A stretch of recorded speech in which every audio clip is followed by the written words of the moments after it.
Hey everybody, welcome to We Run on Reruns. I'm Amanda and I'm here with my brother Eric.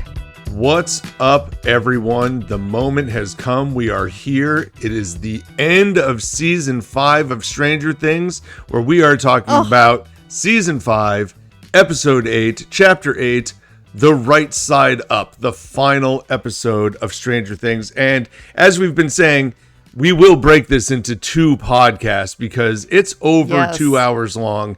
And that would be a really, really long podcast for all of you. So we'll have the first half of the episode today, and we'll do the next half of the episode, the final half, next week. Yes, and I just have to say, first impression, just title alone, I love the title of this episode. Me too. The Right Side Up. So great. I like that they use that. When I saw that the very first time, when they released all the titles of the episode, and I saw that the last episode was titled The Right Side Up, I at least knew going in to the final season, I'm like, well, there will still be a positive ending here. This is not going to be like one of those dark shows where everybody just wipes out everybody, because it wouldn't be that.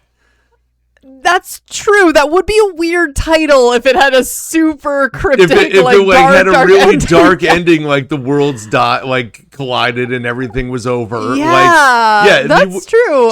So that was my thought. Now, I'm sure you could spin The Right Side Up into a Henry style, what the right side really is meaning, but I don't think we're going that deep with it. Yeah, that is true. That could have been left, and I'm sure some people did leave it up to interpretation. I was kind of having some fun revisiting some of the fan feedback on the finale as a whole, because it's just, I love I all the different takes, all the different interpretations, what people liked and didn't like, and yeah, it's pretty interesting. And I tried to, but I feel like, as opposed to some of our other rewatch reactions, my reaction to this episode, I feel like stayed pretty true to how I felt the first time I watched it. I don't know, just off the top, if that's something that you felt, or if you're like, man, I feel very differently than when I first saw it. No, I feel like, I will just say from the jump, I know that I stand in a small group of people that like this, but I enjoy when the show ends and then they always give us a snapshot as to, well, but what's in the future, and they show us these characters, not just as the whole thing ends, but also how does it roll out for them down the line? And we get an extended version. They've done 10 to 15 minute windows. There was a 45-minute segment of how these characters all progressed after all the chaos ended. And we'll dive into that stuff in our next episode, as that's at the end. But I do enjoy that as part of a finale. I do think, though, that there were people that did not like the fact that took up 45 minutes of a 2-hour and 10-minute episode. Right, yeah. And it could be argued that, some of the action could have been extended if it had been maybe, I don't know, put in the last episode where there wasn't a whole lot of action. There was just a bunch of talking, right? So it's it could have, maybe been structured a little bit differently. But I'm with you. I appreciate the Duffer Brothers' consistency with that too, with at the end of every season we always had this look forward. And I know we had talked about also it almost felt like they never knew when maybe the show, if it was going to be canceled. I don't know what their contract was like, but it almost felt like every season they were setting themselves up for a potential, we're just going to maybe wrap things up as best we can because maybe there won't be a next season, you know? Right. And they always kind of tried to wrap up the main point of the storyline a bit. Well, and that's why, I will say, the one piece of information I remember coming out after this episode aired was I felt like there was a week to 2 weeks of social media blitz where it's like, this isn't really the last season. There's still going to be another season. Yes. And I was like, a lot of chatter. and I'm looking at it all going, really? No. Feels pretty wrapped up to me, guys. Like, yeah. I don't know that there's a lot of leeway for something else. They tied a pretty tight bow on it as far as I'm concerned. And I'm sure there are people out there that disagree with that, but hey, it is what it is. I really enjoyed it. I'm really excited to talk through this first part of the episode. And guys, if you are able to, we really appreciate you jumping onto any one of our platforms where you're listening to this podcast, throwing us some 5-star ratings. That just helps other people discover our podcast as well. We talk about Stranger Things, obviously, as we're concluding the show today. We also talk about Friends, and we're interested, we're going to be diving into all sorts of other episodes and fun rewatches.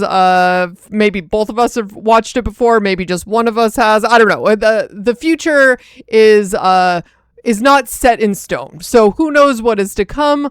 But we love just nerding out to various shows that we've watched, maybe even some movies too. Who knows? But either way, if you like what we're doing here, please tell your friends, tell your neighbors, join in on the fun. So, let's just to recap where we left things off last week. We had the group devising a plan to save Holly and destroy the bridge along with Vecna and his abyss once and for all. We also had Will coming out to the group to let go of his worst fear, and this way Vecna could no longer use it to control him.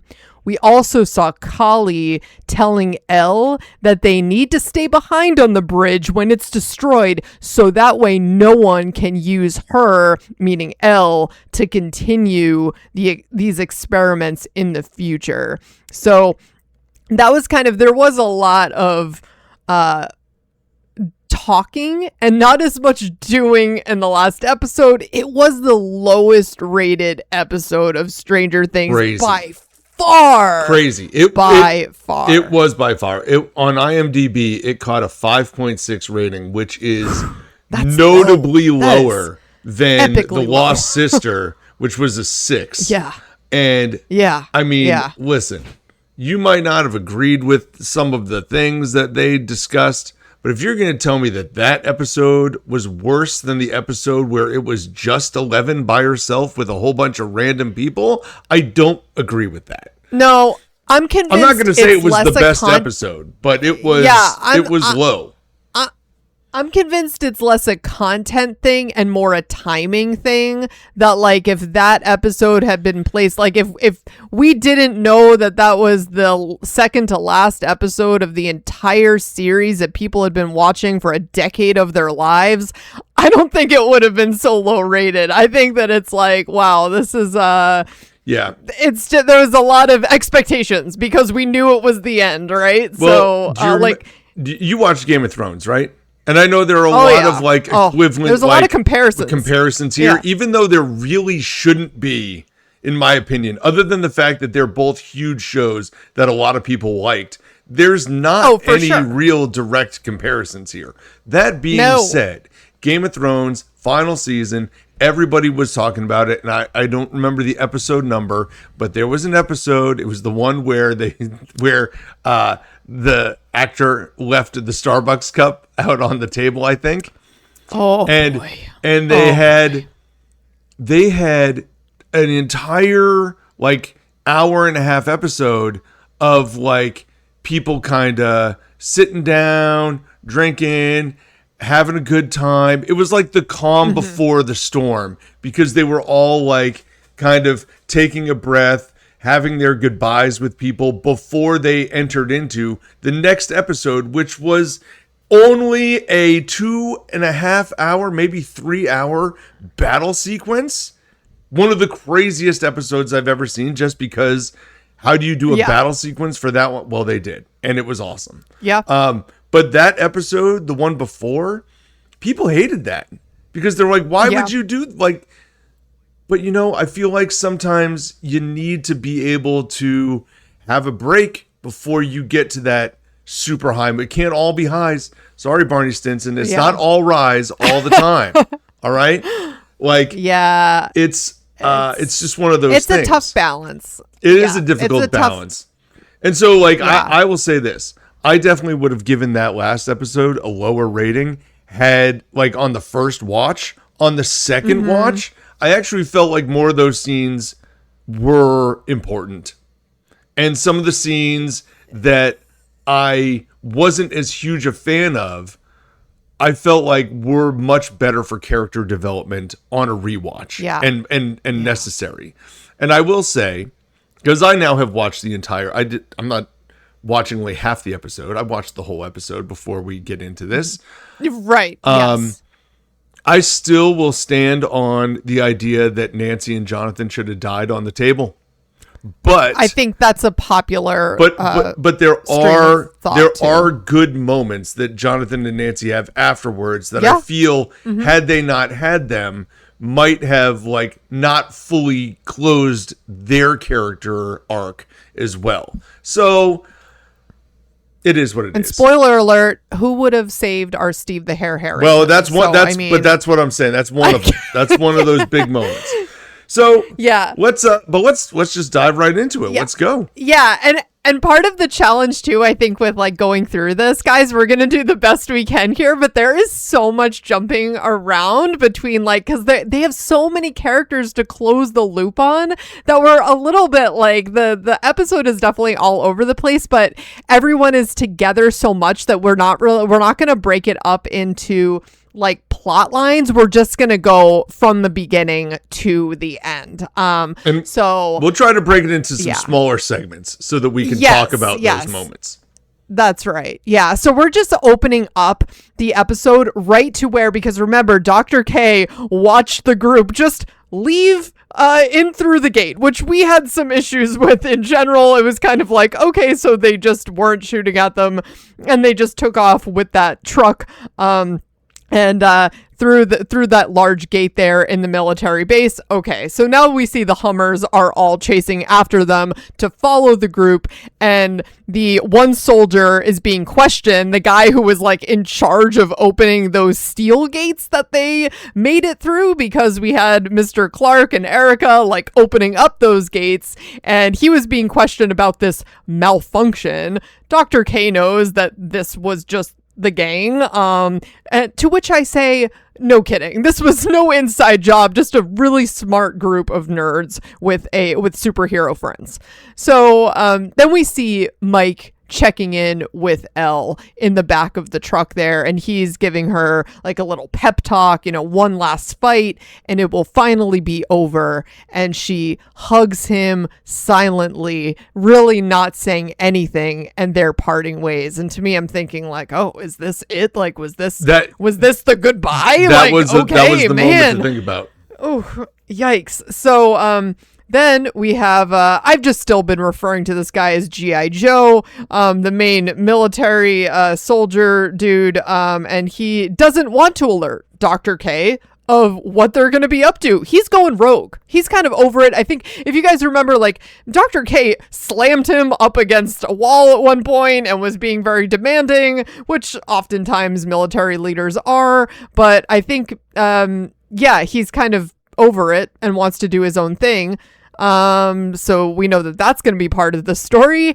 And you also see Henry with the kids. Remember, they're all in that trance around the table.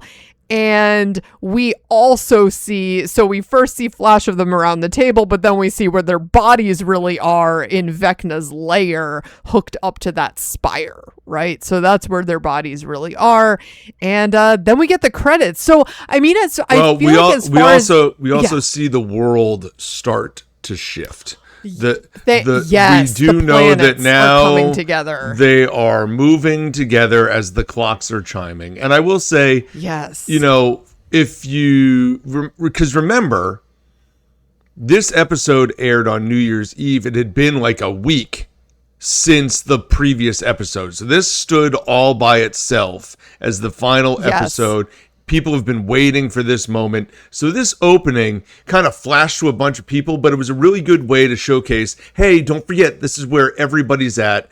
And it kind of like laid out a concept of, listen, Hop and Elle and Kali and Murray, they're going on this thing. The military's watching them. Mike and Elle are having their like goodbye moment. And we're watching the worlds come down as Henry's still got all the kids in the trance. And it's just a quick way to remind everybody what's going on. I think the most poignant moment is what you said. Mike and Elle have this like goodbye that Mike doesn't know is goodbye, but Elle kind of does. Yeah. And this is the last time that they really are physically in the same spot together. Physically. Yes. Well, there is later on at the very end of the episode, they are next to each other before they're ambushed. At the very end of the episode. Oh, that's true. They do get in the van at the very end. Because I had that same thought. I was like, oh, was that it? And then obviously they have the moment in the black space. But this is when we restate, this is the one of the most notable moments that they have together in the same spot physically before all hell breaks loose at the end. And so it's one of those things where, as a viewer, we're watching going, is that the end? Is that the end of this? Because we're all still trying to figure out, well, who's not making it out of this? And so they've done a really good job, I felt, the Duffer Brothers, of making us feel like these are final goodbyes, even though they might not be. And I think like people were oddly dissatisfied with like no one dying. Like people are like, we want more murder. Yeah. Like that's like we want more people to be dead. we can talk about that at the end in our like wrap up episode, because I feel like there's a lot of discussion around that. But so let's now jump into the next part here, where we have Mr. Clark and Erica kind of watching from the church towers, and Mr. Clark is saying something to Erica, and Erica cusses back at him, like saying, like just uses some profanity, and he's like, Erica, language. And she's like, you know what, Mr. Clark, like, I feel like this is one of those moments that demands some profanity, and or demands cussing, is what she said. And she's like, but so how does it feel, like being out of the classroom and actually helping to save the world? And he said, you know what? It feels pretty swell. Pretty goddamn swell, which is great for Mr. Clark. But then we see like the military arriving at this place that they're at and finding the squawk radio van around the side. The rest of the gang is now out at the radio tower in the Upside Down. And we're kind of seeing Vicky and Max, who are left behind at the actual Rightside up squawk, and they're seeing all the lights flashing, and Vicky is really concerned that this is Vecna, but it's not. It's just them moving through, and they were able to radio back and forth to each other so that they were okay with this. We then have Jonathan becoming the voice of reason for how to climb the tower. Like, listen, there's 2 ladders.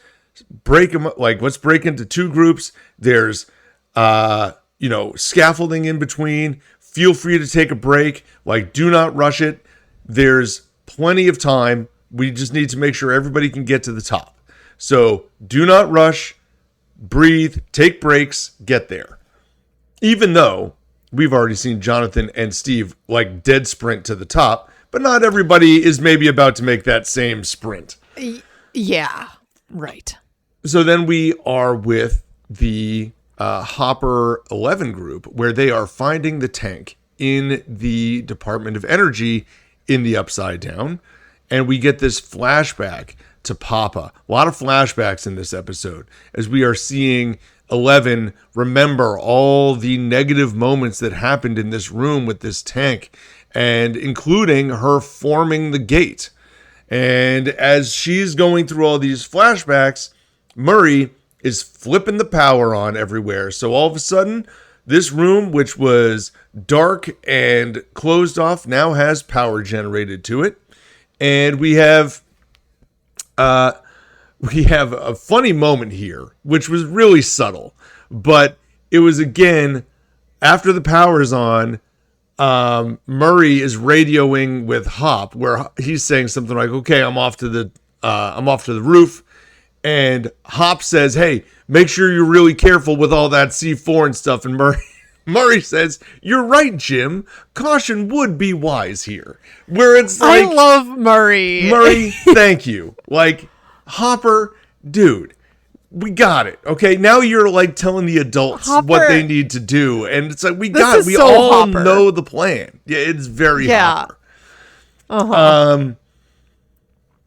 We're going through the understanding of what 2 knocks means and what 3 knocks means. And the idea being at 3 knocks, 3 fast knocks, that they are going to strike and kill Henry.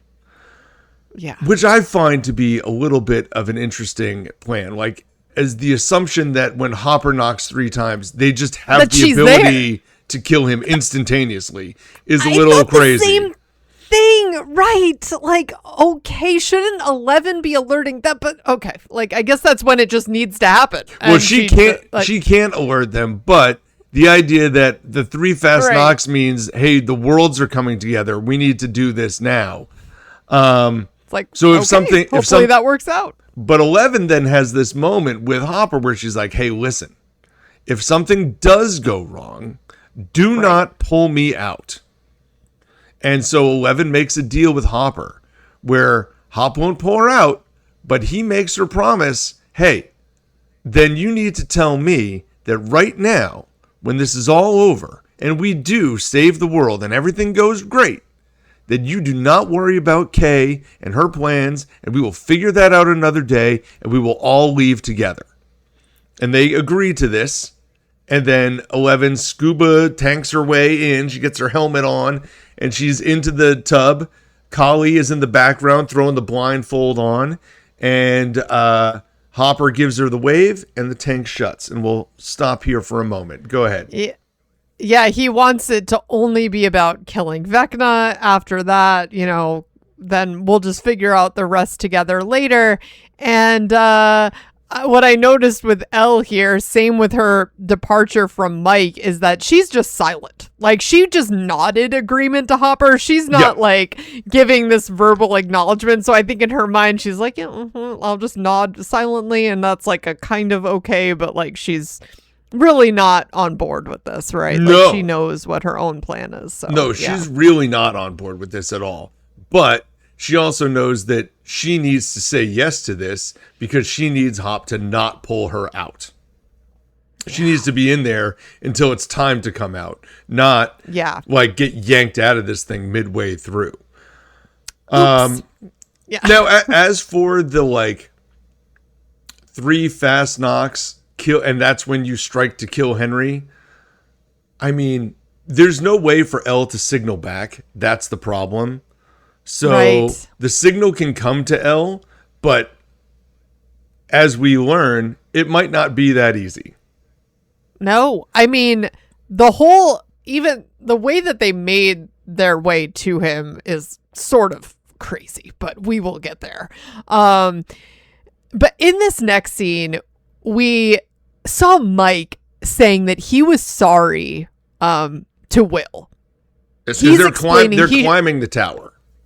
Right. So, they're right. So they're trying to, and I do appreciate in this moment, they're having this conversation, but they're like making their way, right? So it's like mid progress to where they need to be going. So they're not like pulling him off to the side or anything. This is mid climb. It's good that like Jonathan gave the explanation so that Mike and Will can take a break on one of the scaffolds, and then they're there by themselves, and Mike can have this moment with Will.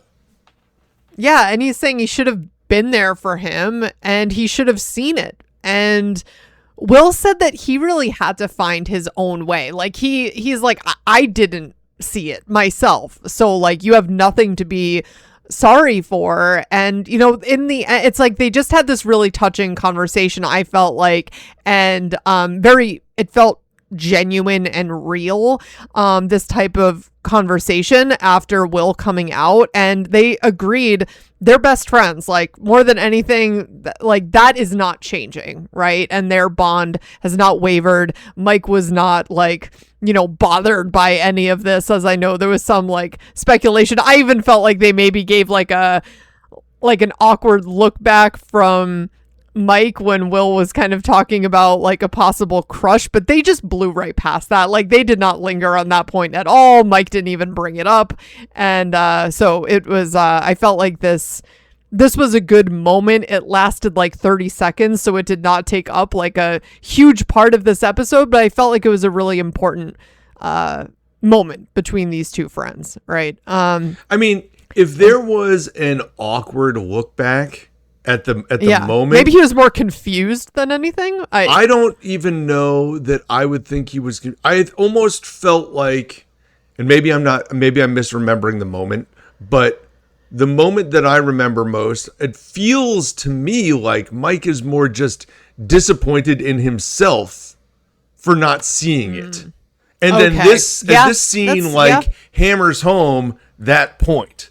Like, he is upset not at Will. He's upset with himself for not recognizing it, because I'm sure as Will is coming out to him and the whole group, Mike is having this moment where it's like, oh my God, all these moments from years, I never saw any of it, because he's just not in that mind space.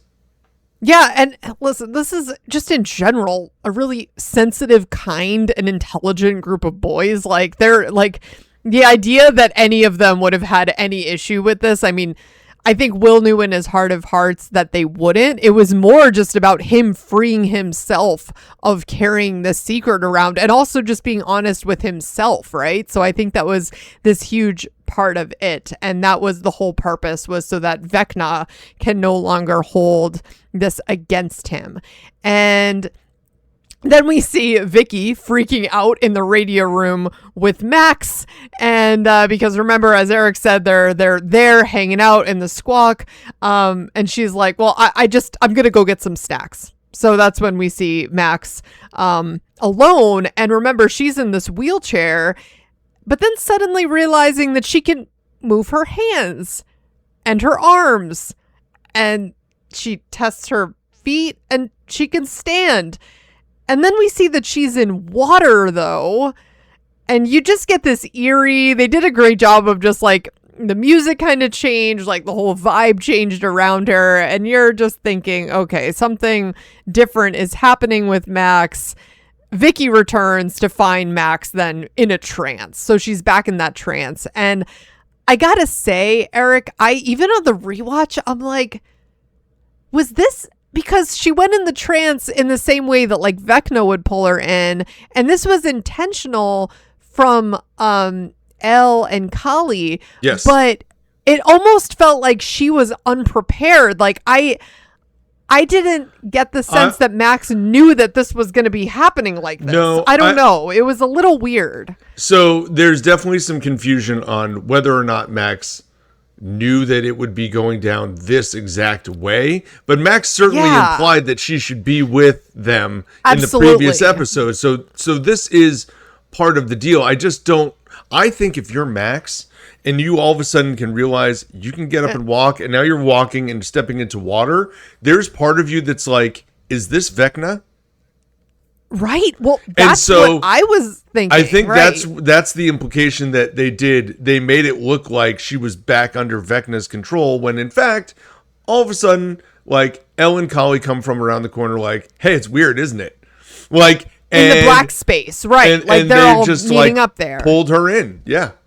And also, like, Vicky was like shocked. She seemed very surprised and like almost scared. And I'm like, guys, I feel like they should have maybe planned this out a little bit better. Like, Vicky just did not seem ready. I don't know. Vicky was definitely surprised by it, but at the same time, she should she should have known that this at some point was going to happen, but was going to go down. You don't know when. That's the thing. I think that's the part where I can like write that off as is that Vicky comes around the corner and it's like, oh my God, it's happening right now. Oh, this is happening. Yeah. That's true. So I think that's more of it, not like shocked that it happened at all, but just, it's going on right now. Yeah. And so now I'm on because I got to keep her safe. And I gotta say, after Max was in the coma for as long as she was, I would be really paranoid if I was her that like, I'm never going to come out of this again. You know what I mean? To then put your body in that state again. Yeah. Just gave me a lot of stress. I'm like, oh my God, Max is like, you know, she's back in it. So while I do agree with that in some level, I will say in the previous episode, Max was also really disappointed that she felt like she abandoned Holly because Holly did not come back to where they thought she would. And she's like, I never should have left her in there. But now she has an opportunity to go back in and try and get her back out. We'll talk about that. I guess I thought that she knew because she even said to Holly, when you go back, like Vecna has you. I thought that is what she said. She thought they would be in the Upside Down. Oh, okay. She didn't realize that there was no possible way for her to make her way back to the Wheeler house so that they could get her. That was that. And so, there was not an awareness of this abyss at this point, which is part of, I think, the bigger issue with the last episode is that you're completely changing the game one episode away from the finale, but we're going to move with it because that's what we have to work with. Well, then we see, it's Dustin, Jonathan, Nancy, Steve, and Lucas. That's the group that they're all climbing the radio tower. And that's when they see the worlds are getting very close to colliding.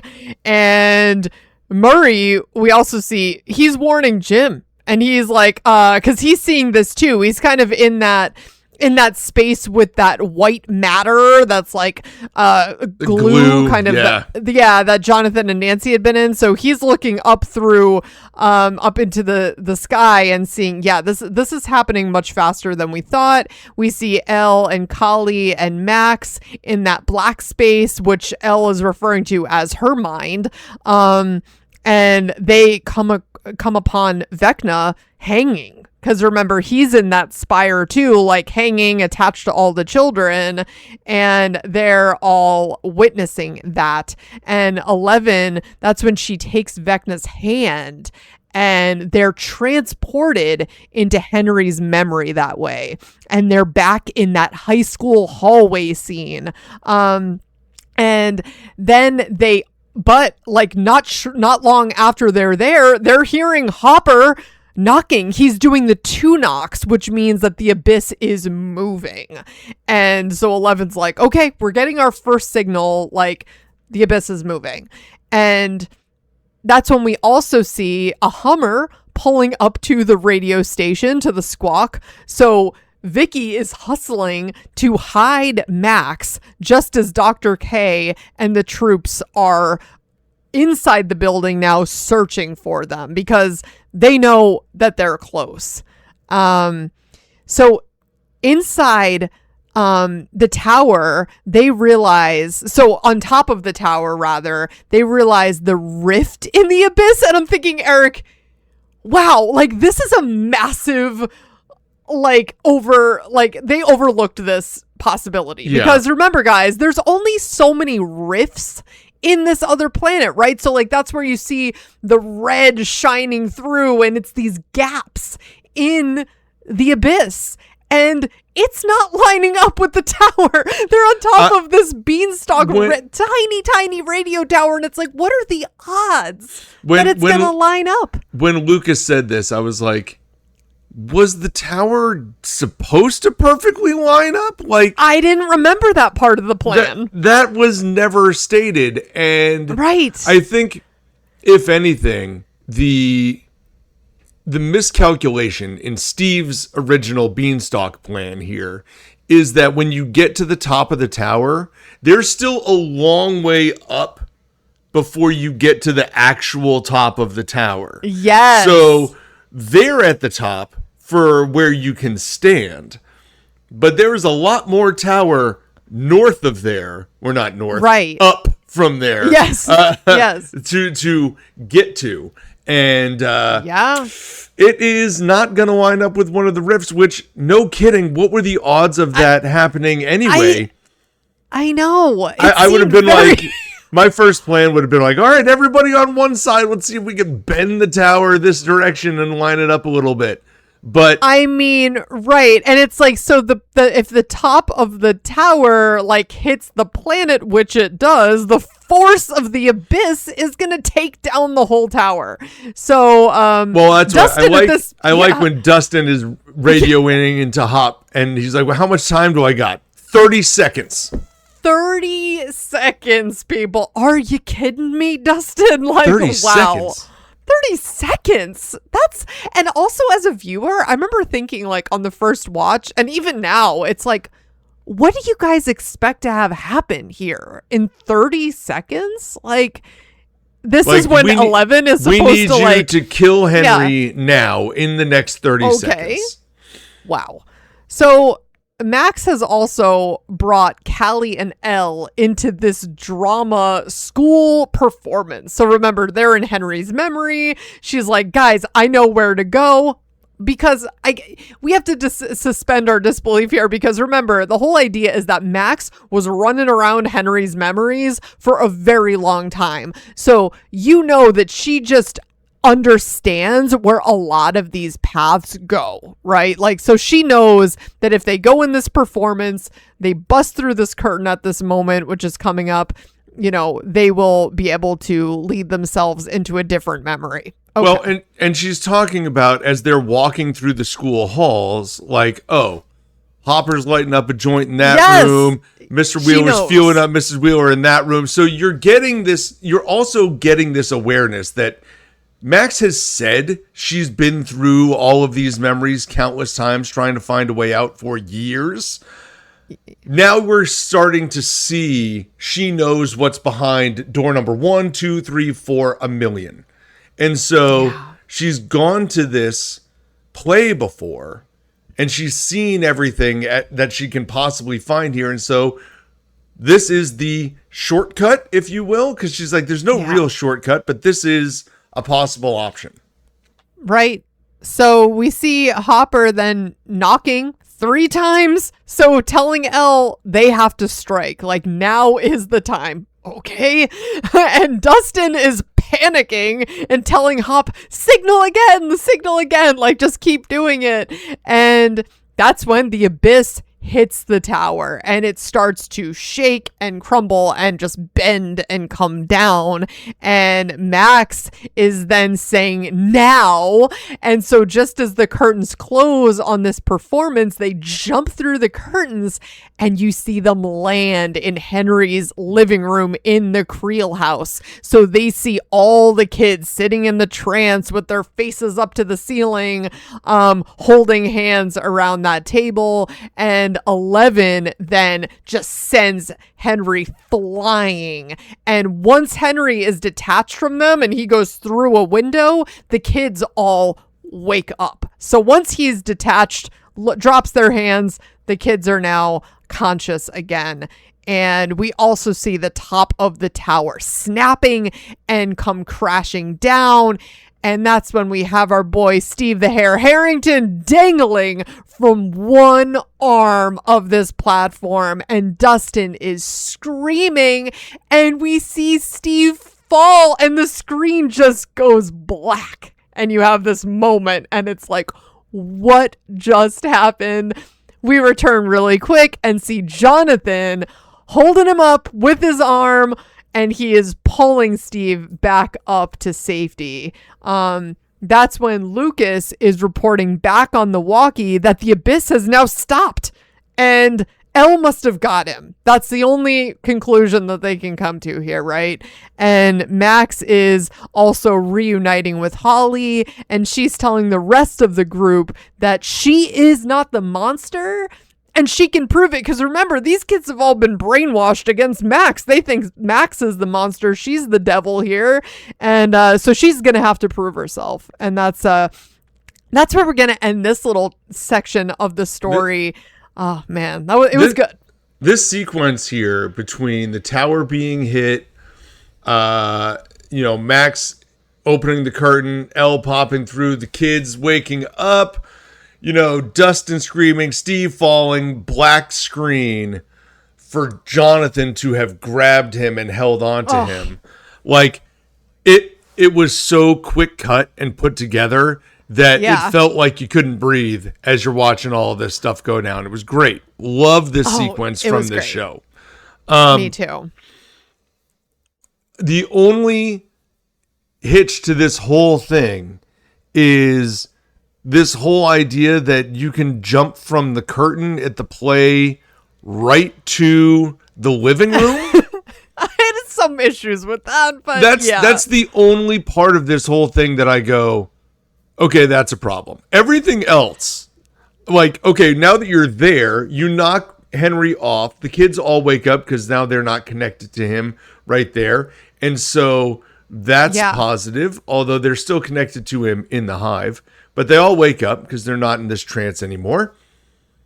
The idea that Steve is the one that falls and you see him like he's got his one hand hanging on and then like finger, and he drops, especially since everybody thought that Steve was going to die.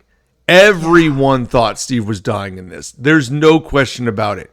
And so for them to tease that he falls, I remember thinking in the moment as that screen goes black, I'm like, there's no way that he goes out falling off the tower. No, there's I didn't no think that way. Either. No, I'm like, there's not a chance. And to see him grabbed, I honestly thought the way that he was holding, I thought like Will saved him or something like no, I thought it was some sort of like like his energy, like he was held. Oh, I see what you're saying. Right.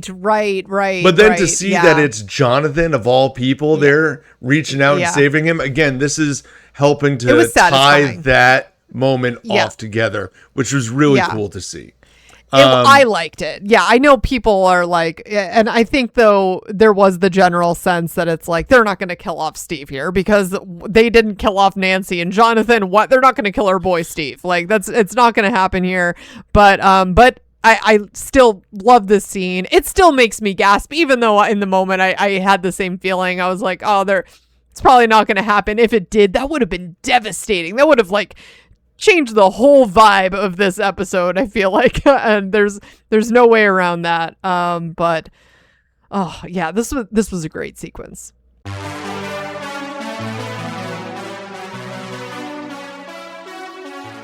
So now we've got our heroes at the top of the tower crawling into the abyss from the top of our tower. Nancy is the first one through. She kind of makes her way through this sinewy gate, pops up on top of the abyss, scans around with this wide open landscape and gives the all clear for everybody to come on up. And so I do like the question that says, does this make us space travelers? They're like, well, technically interdimensional space travelers.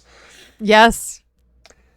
At this point, Henry is now waking up in the room to find nobody around, and Elle is appearing, and we're having, where are they? They're safe. They're with Max.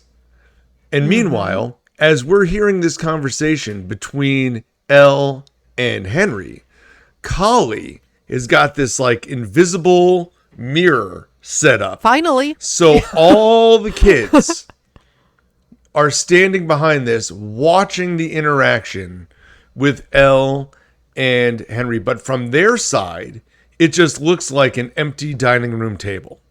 Yes. And so this was cool. We have then the statement that Henry's saying, like, hey, listen, you let yourself get caught in here. In her own mind is where she got caught.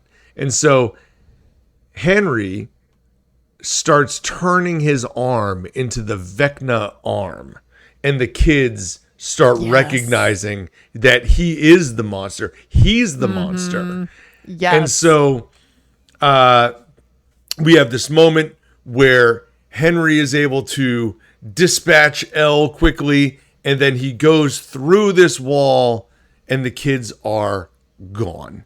So he was somehow able to sense that this wall was not real, and he swipes at it to move it away, and all of a sudden everybody is out. And Kali then like jumps to attack Henry on the table, and she says something like, "Hello, brother," and stabs the table because out of nowhere Henry has disappeared. And so there's like, wait a minute, how does that happen? Like, that's never happened before. But we have to explain, we do have to explain that away, and we will here in a moment. But we flip back, and Dustin is now explaining to the group, like, just because the world stopped doesn't mean that Henry is dead. They could still be fighting. She's just stopped him from focusing on moving the worlds. And so now we have my favorite moment of this section, which is a conversation between Steve and Jonathan, where Steve is saying, "Hey, I thought I was a goner back there. I owe you one."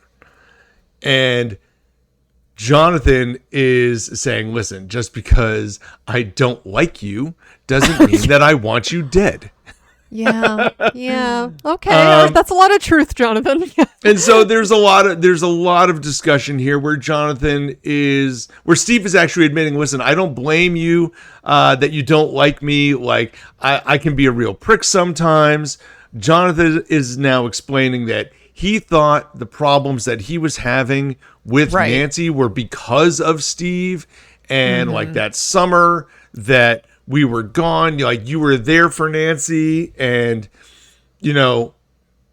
I should have thought that it was not you. I should have put it on me, but I didn't. I put it on you, and I always thought that was the problem, and it never was.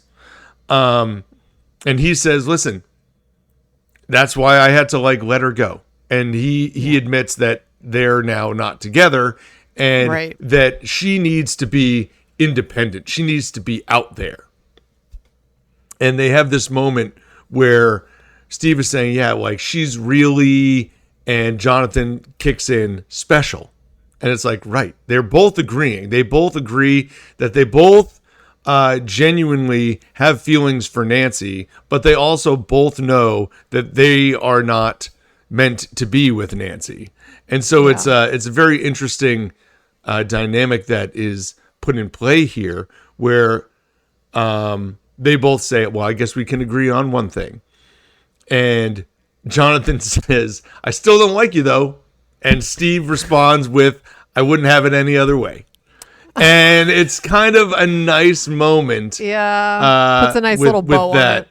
And then as they're coming around this corner, Will is seeing this skeletal hand, what I've been calling, that looks like just bones kind of going straight up. And he said, and Will saying, "That's it. That's what I saw in my vision." Yes. And we then flash back to inside Henry's like mindscape, where the kids are running and Derek is stopping because he can't keep up with everybody else. Oh. And the kid, like, they're trying to get Derek to go. They're trying to plead with him. "Listen, you got to keep going. You got to keep going." And we're getting Elle and Kali now showing up with the group, trying to get everybody to keep going as fast as possible. And they're saying, "Listen, he vanished. He just vanished."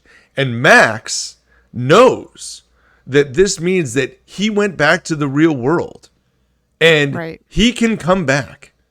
So we got to make it to the cave now. He can come back at any moment, but that's why you don't see him now. So they then hustle everybody back through the woods, and off they go. We'll pause here. I really like the Steve and Jonathan conversation here. I think it really does. This is the moment that Jonathan needed to survive for, if you want to give him that. The fact that he can reconcile with Steve and the two of them can come together. If you're going to try and tie off all the plot points, that's one that would not have gotten tied off if he had died in the tower. Well, and the fact that Jonathan saved Steve's life, I think that opened the door to that conversation, right? It's kind of like, well, let's just have it out now, you know? And it was good. And I think it just made sense. It tied, like since they had him survive, this conversation just needed to happen. They had to just put a bow on that whole dynamic there. And without Nancy being there, she's not part of this conversation. No. So that it's helpful that it's just the two guys by themselves. And yet it still develops Nancy's character to the point where they're both admitting, listen, she needs to be on her own, doing her own thing, taking over the world. Like we're just, as much as we might like or love her, it's her world. Like she's got to do her own thing, and we're going to have to go in a different direction. Yeah. Well, then we have Hopper asking the group for an update. But then he drops his walkie-talkie because he starts to hear... Oh, yeah. I thought about this. Like, there's no one responding to him on the radio. And I would think that if you're Hopper, you know... Right. Like, okay, well, they're through the abyss now, right? Right. I think he's hoping that the radio will still work. But the radio does not... The radio is not working. And that's a great point. It's almost a good sign that he's not hearing anything. Well, but the radio does work from the right side up to the upside down. Just not to the abyss. Not well, but it does work. But it does not apparently work to the abyss. Or maybe they're far enough away in the abyss that it is not working. Yeah, I don't think you see a radio communication from the abyss to... No, this is the only opportunity that they do it, and it does not work. No.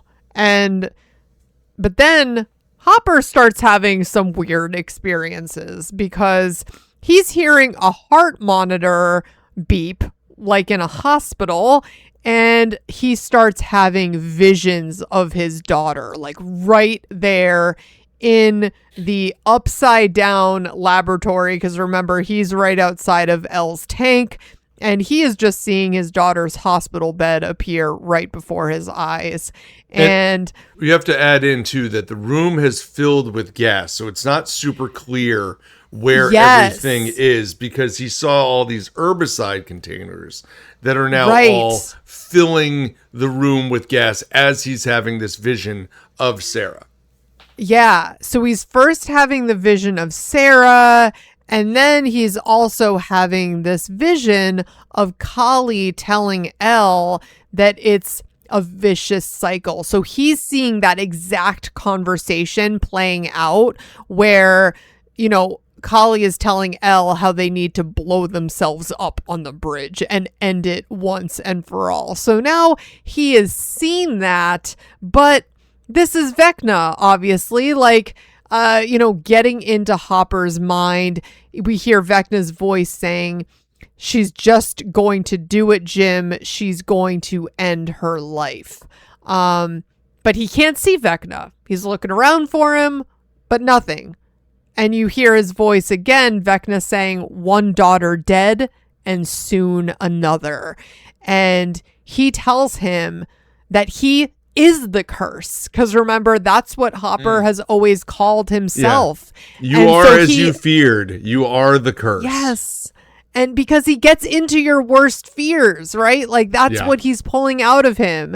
And that's when Vecna does appear right before Hopper. And Hopper just opens fire on him. He's shooting him. But then Vecna's gone.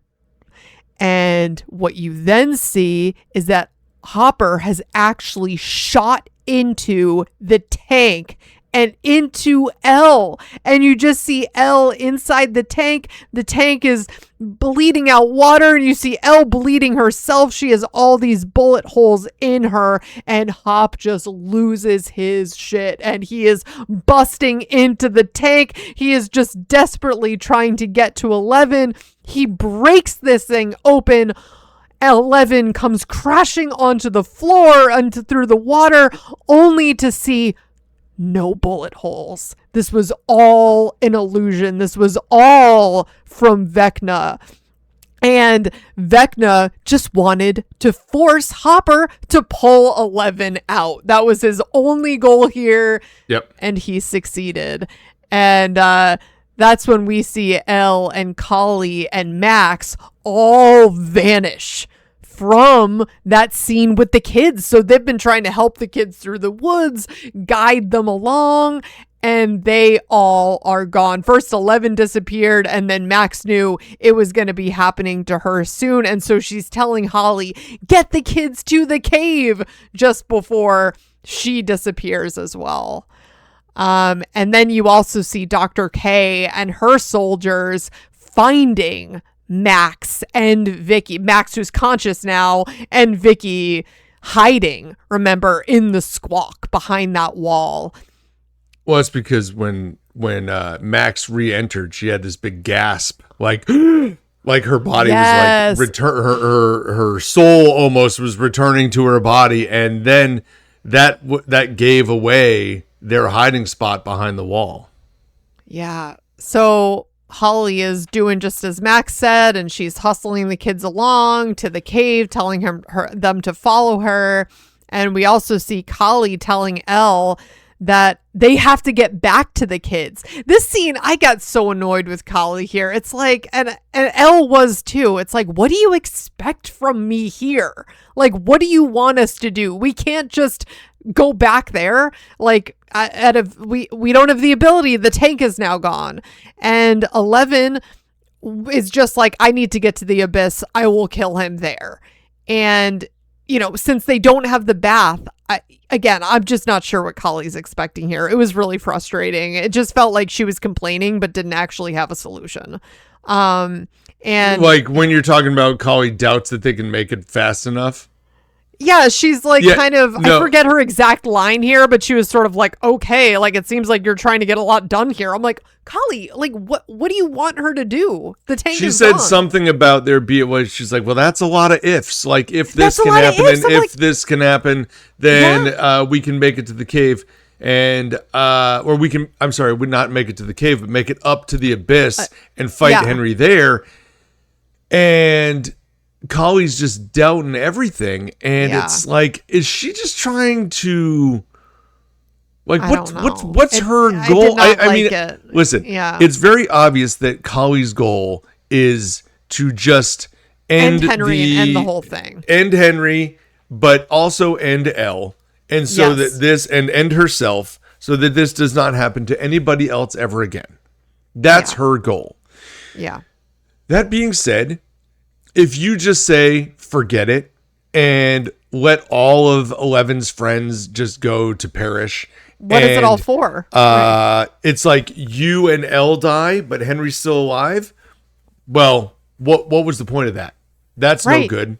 Like, you have to at least make an effort. And that's where you see like the difference in Elle and Kali is that Kali knows that she has come into this thing and she's not leaving this. When this whole thing goes and blows up, like it's over for her. But 11, there's still an option for her to make it out. And we're not exactly sure how that'll play out, but we're kind of seeing the difference in their two approaches right now, where 11 is not going to give up and she wants to help her friends. That's right. And that's when we have Hop confronting Elle about what Vecna showed him. And he knows their plan. And he accuses Elle of just giving up here. And Hop says he's not going to do it. He's not going to detonate the C4 until he knows 11 is safe back in Hawkins. And that's when we have our little friend Kali holding a gun to Hop. I felt like this scene just didn't have to like that moment just didn't have to happen at all because it didn't go anywhere. I did not like it. Felt random. Didn't feel necessary. Eric, I don't know how you feel about this, but it's like she's just saying he's been compromised pretty much and Henry has gotten to him and he's lost his mind. I just feel like that escalated really quickly. And it did escalate really quickly, but it does serve a purpose. But we'll have she to just talk lowers the gun so quickly. That's like, okay. Like I was just saying, Hopper gives this whole speech about life has been so unfair to you. I need you to fight, kid. I need you to fight one last time. Fight for the day that you have a kid and you give her the life that you never had. And gives this whole speech talking about how, Elle, your life sucked. And it's not fair. But don't give up just because it's been like that. And I think Kali, who's now pulled the gun on Hopper, now is lowering the gun because she's recognizing Elle does have, like, people around her. Yeah. She does have a real support system, and Kali doesn't. No. And that is different. Yeah. And that does make it so that Elle has options and Kali doesn't, even though Kali still sees the same concept. Like, you have the blood of Henry, so as long as you have that, they will always be chasing you. She just should have known that from before. Like, that's very evident from any scene that she's seen Elle surrounded by all these people and all this love. And so I just feel like that's been her whole driving force the whole time. I don't know why she suddenly realized that in this moment just seemed a little strange. I think you're not wrong, but I feel like this was a very passionate speech by Hopper. Yes. And as such, it was noteworthy for Kali. Yeah. And I do think this plays a part, not in anything now, but I do think there is something to this down the line. Well, then we have Murray on the radio saying that they have company because it's our friend G.I. Joe, and he has arrived.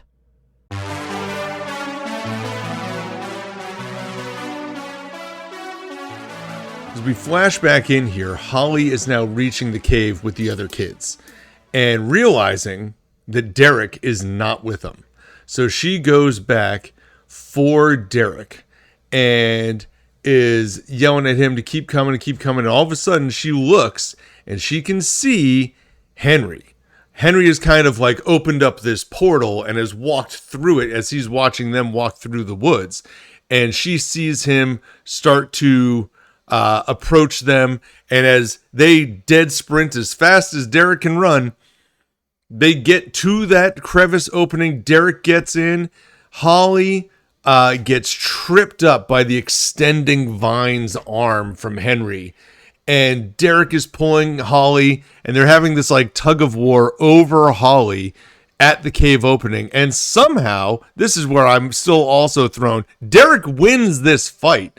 And Derek and Holly break free of Vecna and get into the cave, only for Derek to look back and flip off Vecna going, "Suck my fat one," as he tends to do. Love Derek. Listen, one more catchphrase from Derek on the way out. And as they work their way in, Holly finds the rest of the kids who are now just happy to be safe inside the cave where Henry will not go. We then flip over to the group who is approaching or walking through the abyss, and Mike is pleading with Nancy for a gun. She's like, he's staring at her. He's like, "Listen, this could be like the last time. You've got all this ammo. Like, are you going to be okay? Like, having my dead body be because I had no weapons whatsoever and you've got 19 guns." And I'm like, you know what, Mike? You're not wrong, buddy. You're not wrong. This is like, so Nancy, crazy. you can only shoot so many guns. Like, right. spread this out. Yeah. This should have been and planned out beforehand, but okay. Yeah.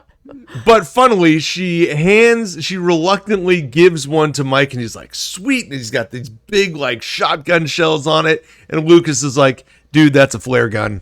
And he's like, love Lucas, yeah. He's like, yeah, she gave you a flare gun, dude. It's fine. And he's like, oh, man. Yeah. It did look cool, Lucas. though. Yeah. And as they're walking on, all of a sudden, Will is stopping and having a vision of the cave. You can see him seeing, and what we know between Holly and Derek, he is now seeing through Vecna's eyes, and he sees the cave.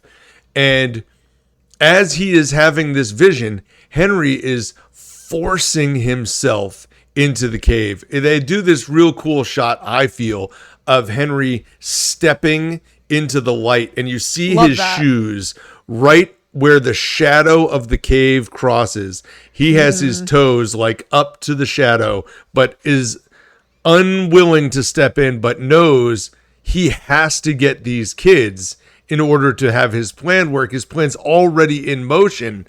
He needs it. So he forces his way in. And as he's forcing his way to walk through this cave, Henry is being bombarded with all of these memories about what we have seen down in the mine shaft, where Henry is like having the bullet go through his left hand, and we are seeing him hitting that guy with the briefcase with a rock and blood all over Henry's face. And he is now having this whole vision of what happened to him. And as he's having this, Holly kind of doubles back, and she goes to look down the cave entrance, and she sees that Henry, struggling though, is making his way in. And when they have eye contact, it almost shakes Henry free of these memories and kind of rejuvenates him for what the purpose is for his whole venture. And he starts walking a little bit quicker.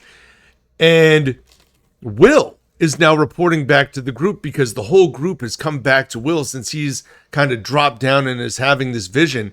And he's seeing that the kids are all alone, and they're asking, is Elle there? Is Max there? No, none of them are there. They're scared, and they're all by themselves. Not good. Yeah. And Robin is asking if he can stop him with his powers, right? And he's going to try. This is one of those like plans out of left field where Robin is now the one saying like, hey, listen, now's the time. Can you do it? And I know Will has already had this moment and he has struggled with it, but theoretically he's had his coming out to the group. Yep. Everybody is accepting of him, and therefore he is burdened or freely burdened of all his fears. Yes. And so he's like, I can try. And so he tells them, hey, I can try. You guys keep going. And so they are now marching on to that skeletal looking hand while the kids are scampering down the desert. They've now gone out the opening of the cave, down this desert path, and you know they're making their way towards that mine shaft because that's how Holly was able to get out the first time. Right? Yeah, makes sense. That's what I'd be doing. I was kind of thinking, Eric, like even before Henry made it into the cave, like that must have been their plan, right? I mean, to get I believe it was, but yeah. I don't think, because Holly knows that they're not coming in, it's not a bad spot to like pause and take a breather. Hang out for a moment. minute. It's like, hey, we're going to, this is where we're going. That's the plan. But catch your breath, like breathe for a moment, and we'll go. And when Henry starts working his way in, it's like, okay, no more breathing. Break's over. Yeah. Time to go. Yes. Yeah. Anyway, let's see here. So after that, we have now Hopper. We're going back to that story. The military where Hopper is leading now Elle and Collie through the Department of Energy as the military is arriving, and they're trying to go upstairs, realizing they're coming down from the top. So they're now trying to come down some steps, and they're now onto one of those glue slime floors where they are making their way through there, only for a chopper to show up with the frequency guns, where they are basically knocking out Elle and Kali and taking their powers away. So now it's literally just Hop, and the two girls are down like hands and knees on the floor trying to just survive. So Hop grabs Elle and moves on and just leaves Kali behind. Yeah, the one who just held a gun to him. Yeah, I mean, okay. I mean, I don't blame him. Yeah, I don't blame him listen, here. Yeah. What are you gonna do? You can only carry one at a time or so. This is the one you're taking, right? Yes. So he grabs Elle, moves on, and we then see Holly back in the mindscape of Henry, leading the kids to the hatch. And we then hear Murray like yelling through, or kind of walking through, like, what is he going to do? He's not quite sure what's going to happen. We see Elle and Hop hiding, and she asks, hey, we need Kali. Mm-hmm. So now Hopper is going back in to track down Kali and bring her to their little hiding space in this side room, which it can't possibly last for long. No. But he agrees he's going to head back out there. And as we see Kali like on hands and knees, slowly crawling her way, trying to find her own escape, the military is grabbing her up. And Hop, like the G.I. Joe that he is, starts making his way through the military. Bang, bang, bang, taking them all out, trying to fight through all of these soldiers to get to Kali. Only for there to eventually be the showdown again with that one, what were you calling him? G.I. Joe? G.I. Joe, yeah. Yeah. G.I. Joe versus G.I. Joe. The one G.I. Joe guard.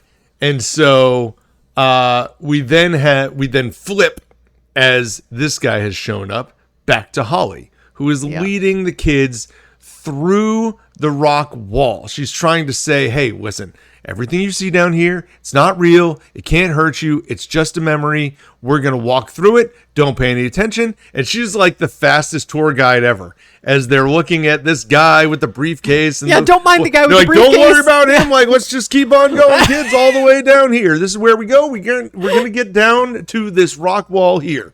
And they get there with that gap being put in that Max and Holly had created earlier, only for Holly to recognize that fireplace poker that she brought like the first time is still down there. And so she picks that up. We then flash back to Hopper, who is now being captured by that G.I. Joe, and they are threatening to kill Kali if he doesn't say where 11 is. And Murray is now pacing back and forth on the roof like, this is not a good plan. This is a bad idea. Like, this is a really bad idea, as he is taking some C4 and a detonator with a belt and like strapping it together. He's like, Murray, this is bad. This is a really bad look. But we kind of get this slow-mo back and forth where Hop tells G.I. Joe to go to hell. Murray is then running towards the edge of the building from the roof with this C4, like pushing the detonator or pulling a pin. And Elle is trying to walk her way down towards where this place is, which I don't know why she left the room, but apparently here she is walking. Murray chucks the detonator over the top. The chopper is blown to smithereens. We see this big crash and huge fireball outside the building as the gun trigger is being pulled. And Elle then, because the chopper's gone, walks into the room and immediately just kills everybody with her powers. Yes. Except for G.I. Joe, who she grabs onto his gun and slowly points it at himself and pulls the trigger, which I thought was a very unnecessary death from 11. Like, hey, you didn't have to be that crazy with it, but you know what? He deserves something different, I guess. You know what?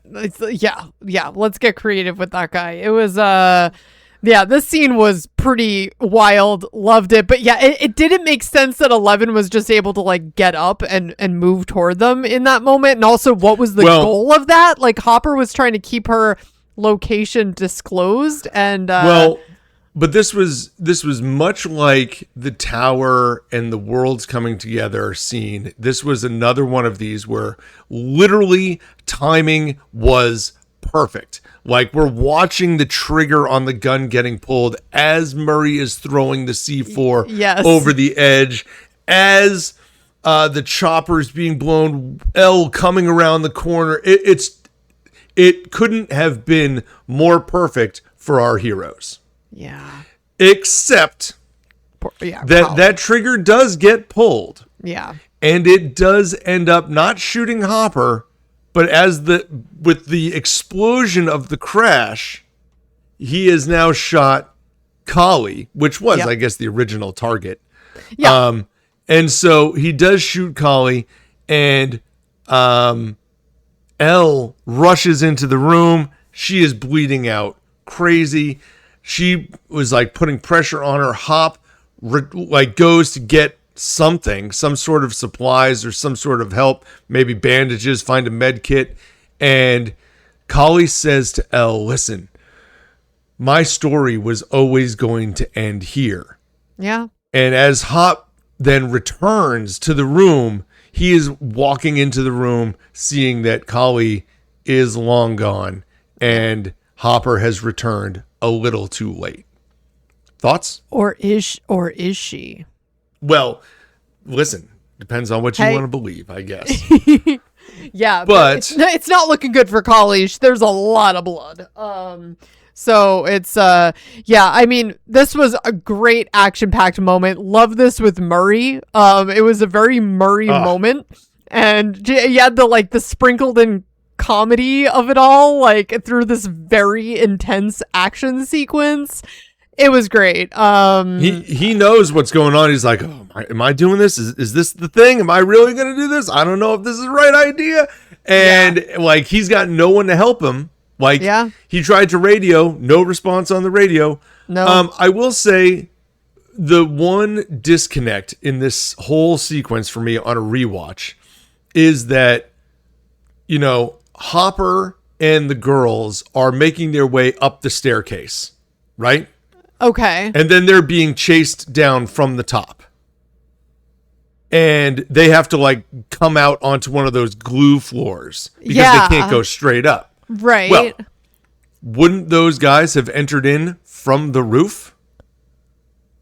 Because they were coming from the helicopter? Is that? But Murray is on the roof. So were they coming from the helicopter, or did they come in through the ground floor and they had other helicopters swarming above? That's kind of, I guess, how maybe that team rolled in on the Humvees. They were moving up the building, and then you had the helicopter.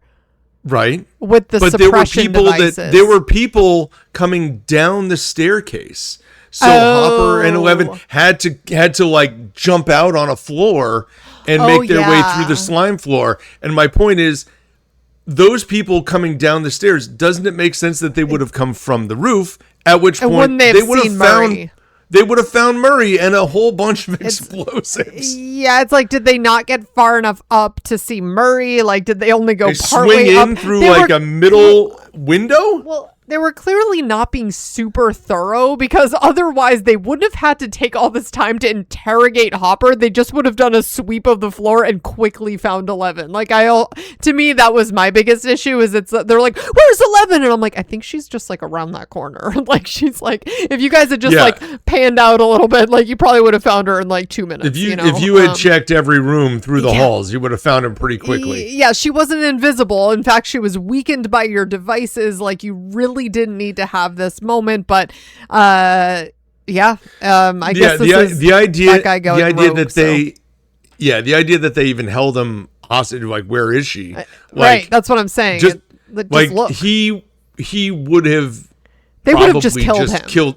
Killed Hopper and Collie and moved on and tried to find Elle. Yes, that it would have been very straightforward. Especially, this is the guy that held you hostage. They had him chained up. He would have just, if this had rolled out in reality, yeah, they just would have murdered Hop on the spot, no questions asked. Well, maybe. I'm glad they didn't. That's our Hopper. So, but our heroes saved the day one more time, and off we go. Well, but we did have one, well, quote unquote death here. So I don't know. She's not one of the heroes. Oh, I know. Maybe that's why people. She's not part of the gang. Nobody cares about. Listen, I mean, she just held a gun to Hopper, so no, there was a lot of love loss here. So, Stranger Things has done a very good job of bringing in people and killing them. Yeah, so that our heroes don't die. Except Eddie. Now there were some. What do you mean, except Eddie? But I mean, like, no, because that's what I'm saying is that they brought in Eddie just to kill him off. Oh, I think you're saying they killed off people that we didn't really care about. No. They killed off people so the core group can stay together. See. Like, hey, there's been a death to our hero group. Oh, but I see. The core group stays together. And so this has been Bob. It has been Eddie. It has been... oh my gosh, I forgot his name right on the moment. Max's brother. It has been Billy. Billy, thank you. Yeah. It has been Billy, it has been Bob, it has been Eddie, and the now little we nerdy have kid Collie. from the newspaper. Yeah. I'm not worried about him. Max? Well, no, not Max. Oh my god. Definitely not Max. What was his? Oh Lord. Okay, we're gonna move on because I can't think of it. Nerdy newspaper kid. I know who you're talking about. Yeah, he had a pretty horrific death. We didn't really get to know him too well, but it wasn't that. Well, we didn't know him any more than we knew Chrissy. In the hair. Oh gosh, yeah, that's true. Well, Chrissy died too. But I'm talking about people that were brought in and they stuck around for a season. They were incorporated into the group and then killed off. No, I hear you. Genuinely, like the one character that got added in that you assume would have been killed off that wasn't is Robin. Right? She became was like in a too much of the group. She was put in a point in like a area that you would have imagined was a one season character. Like Erica, you would say, well, she's connected to Lucas and she's not in it as much as some of these others. But like Murray, he hasn't died yet. No. Robin hasn't died. Like these people have been brought in and kept around. There's not as many of them as there are people who weren't. Fred Benson. That was our friend. Fred. Okay. Friend is questionable. Nancy's friend. This is the final scene that we're going to talk about for this part of the finale of Stranger Things. So we see Nancy and the gang hightailing it to Vecna's lair. We also see Henry now in the mine shaft. So he is now down there with Holly, and Holly has that poker that Eric described. Like, she found it down there from the last time she was there, and she is just swinging it with all her might and Henry. And it's like, wow, okay, she got a few blows in. Yeah, like you're just gonna go one-on-one. That's like right. Heads up, Holly versus Henry with the grown poker. Man. Yeah, like you know that first of all he's got superpowers, and your move is I'm gonna hit him with a stick. Hey, hey, props. Go for it. She tried. She did not just... Listen, she is being heroic, Holly. This is quite heroic. And then he just, knocks her back, obviously. So after she gets in a few swings, he's like, all right, that's enough, child, and just blows her back against the wall. Yeah.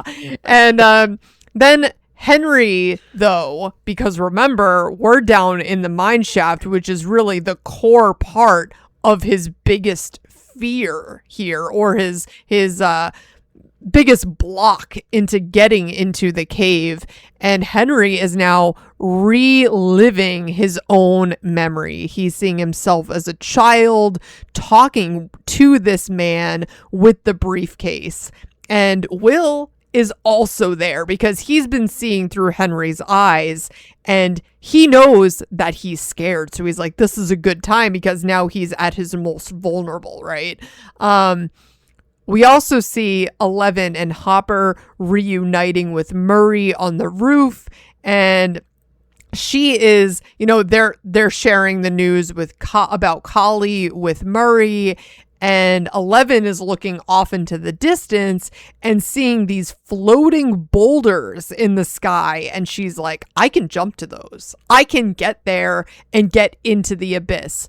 I just need to try. And Eleven is reminding Hopper that when he found her in the woods, she didn't understand the world or people, but he took her in and he protected her. He became her dad, but she's not a kid anymore. And she gave him that bracelet that was Sarah's. She gave it back to him. And she said she didn't have a choice to make, meaning Sarah didn't have a choice to make, but I do.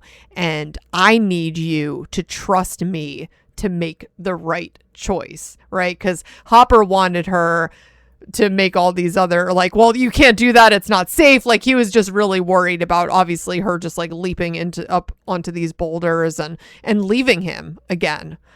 Because they just had some close calls, and now she wants to be off. She wants him to trust her. And yeah, that's really where we leave this group in this moment. Eric, I mean, what were your thoughts about this final scene?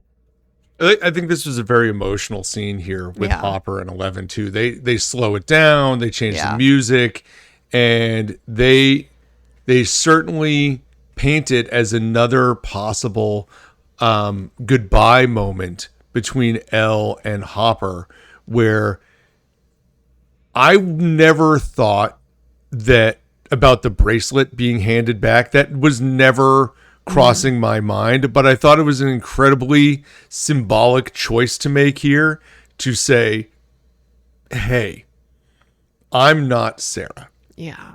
And as much as I appreciate, everything that you've done for me, like, I need you to trust me to make the right choice. I need you to believe in me. And Hopper is obviously very emotional about all this, just hearing it. But we're left with them on the roof, not knowing exactly what's going to go on from here. Mm-hmm. I think we're also going to cut this, like I said, like Amanda said, we're gonna stop here. But this leaves Henry like down in his own memories, in that mine shaft. And there's a lot that goes on as soon as we come back next week. So this will be really interesting. I'm very interested to see your reaction to the rest of this episode. Mm-hmm. And also, I'm interested to hear who some of your favorite characters may or may not be when we get down to it.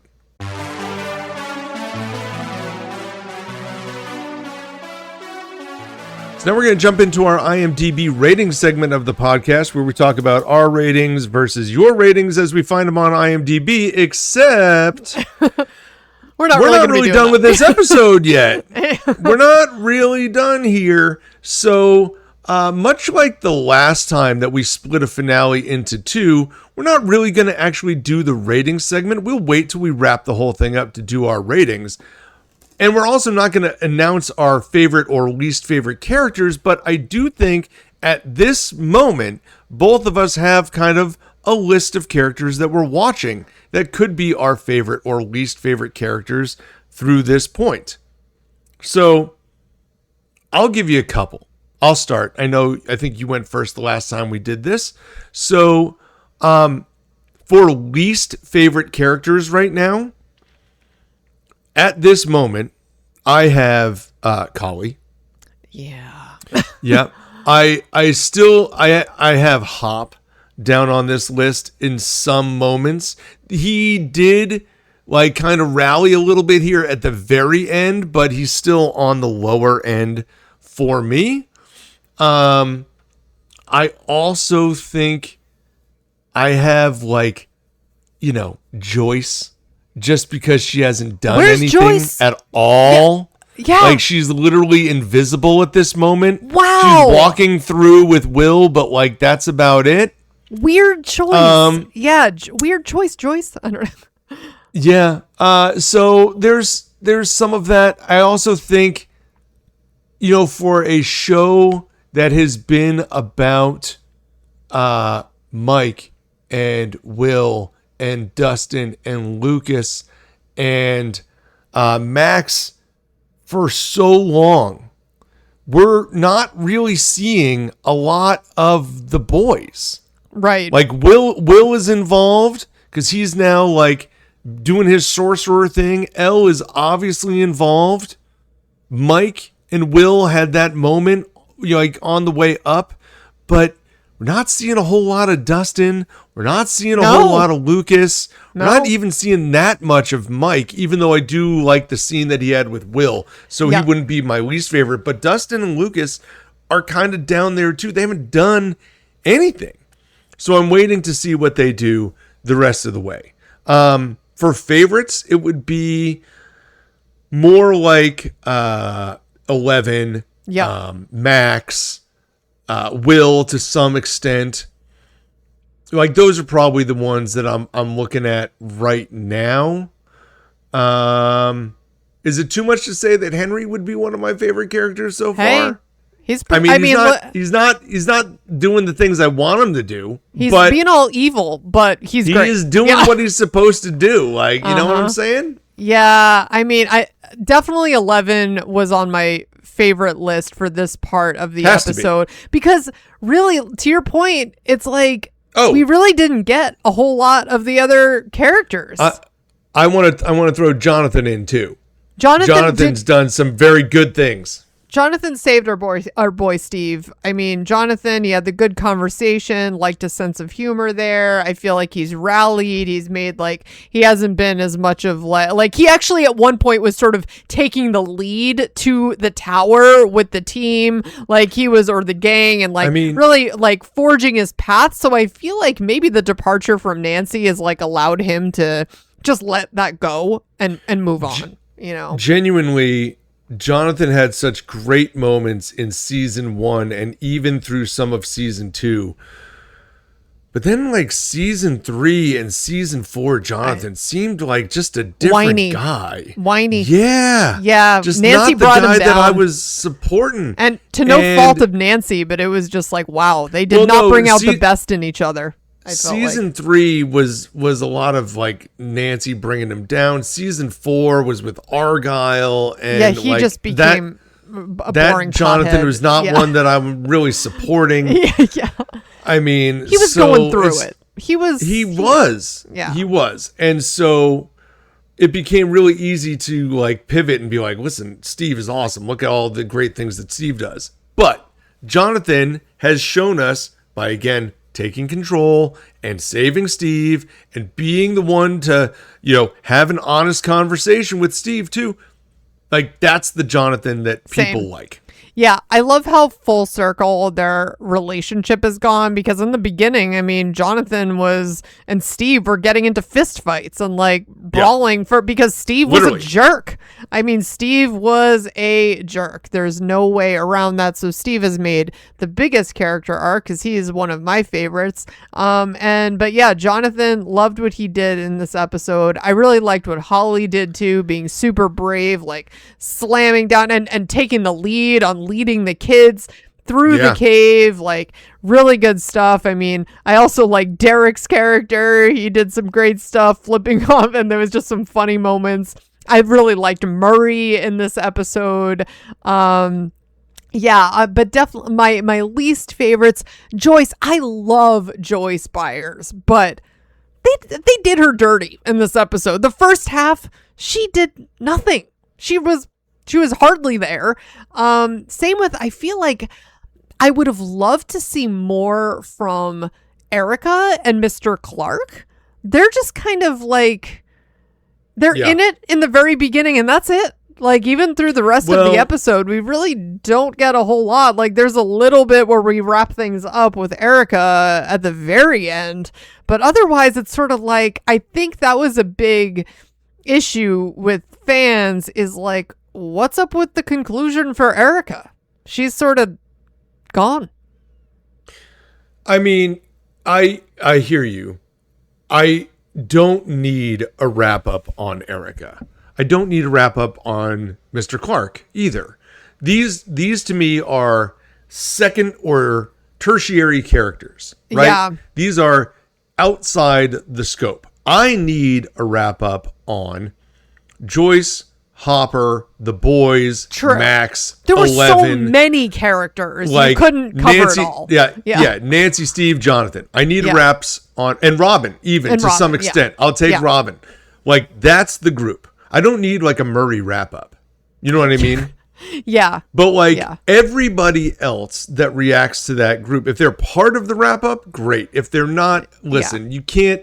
You've already got a 2 hour and 10-minute episode. Yeah. Like, you don't need a full explanation on what happens next for Erica.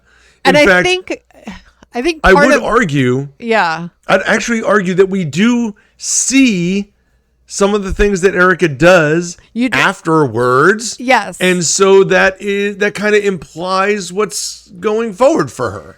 Yeah, I mean, you would have had to have just really started, like, had either a 4-hour long series finale or started the wrap up way sooner. And maybe that was part of what I was saying earlier on, is like, maybe some of this could have been done in the last episode where we didn't really have any action, and that way you could like add some of that detail. But I agree. It's like, I feel like overall, this is starting out, even though we don't get to touch on a lot of the main characters yet, they will get there. And I think that a lot of this was like setting the stage for then what's to come. And we still do get a lot of action though, setting that stage. So it was good. I like this first From half. here out, we'll get like a huge battle sequences. We get the wrap up on everybody. And it'll be very interesting to see how this all plays out. I'm excited to talk about it.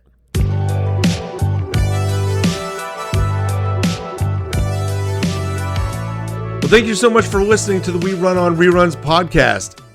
Please check out our social media stuff. We have stuff on Instagram. We've got stuff on YouTube. We're all over the place. Follow, like, subscribe, do all the fun things. We really appreciate all of the support that we have seen there so far. If you could keep doing that, we would really appreciate it. Don't forget, you can give 5 stars to our podcast on Spotify or on Apple Podcasts, or you can track us on our Patreon at We Run On Reruns. For Amanda, this is Eric. We've got the second half of Season 5, Episode 8, Chapter 8, The Rightside up next week. Also, if you're tracking all of our other podcasts, you can tune in for Season 8, Episodes 3 and 4 of Friends. That is the one where Rachel tells, and the one with the videotape later on this week. Happy rerunning, everybody. See you later, guys.